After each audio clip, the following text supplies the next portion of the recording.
नमस्कार, एव्ही स्टोरीबुक चॅनलमध्ये तुमचं सर्वांचं स्वागत आहे.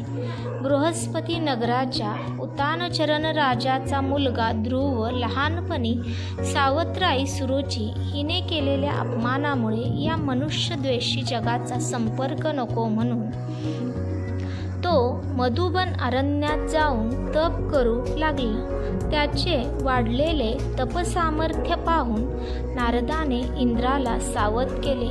सर्व देवासह इंद्र विष्णू भगवानाकडे गेला व विष्णू लक्ष्मीसह मधुबनात गेले. तेथे ध्रुव बाळाने त्याच्याकडे मोक्षपद मागितले.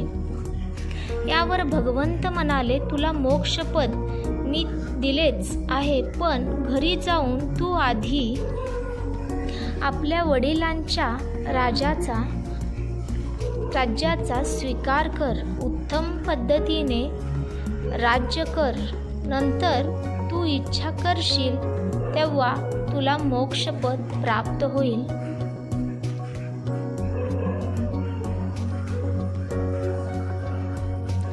विष्णूच्या आज्ञेनुसार ध्रुव परत येताच राजाने शुभ मुहूर्त पाहून वायुकन्या विडा व कोंडा यांच्याबरोबर ध्रुवाचे लग्न लावून दिले व आपले राज्य त्याला दिले.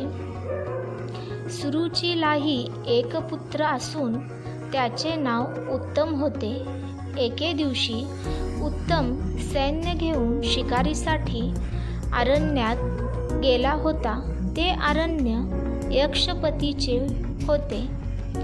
दोघांचे युद्ध होऊन उत्तम त्यात मारला गेला.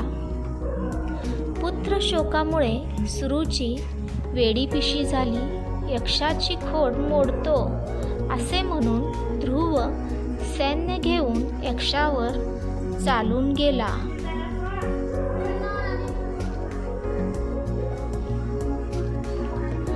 दोन्ही सैन्यात तुंबळ युद्ध झाले. ध्रुवाचे युद्ध कौशल्य पाहून यक्षाने मायावी युद्ध सुरू केले. ध्रुवाच्या सैन्यात त्याने साप विंचू सोडले. ध्रुवाचे सैन्य भयभीत होऊन पळू लागले. वसिष्ठ गुरूंच्या सांगण्यावरून त्याने श्री विष्णूचे स्मरण केले. विष्णूंनी प्रकट होऊन ध्रुवाला आत्म्याविषयक उपदेश केला. त्यामुळे ध्रुवांच्या मनातील यक्षाविषयीचा वैरभाव मिटला. त्याने युद्ध बंद केले. तसेच सुरुचीची समजूत घातली. विष्णूच्या आज्ञाप्रमाणे ध्रुवाने आपला मुलगा उत्कल याला राजा बनवले व तो आढळपदाकडे निघून गेला. ही कथा आवडल्यास या चॅनलला लाईक, शेअर आणि सबस्क्राईब करा.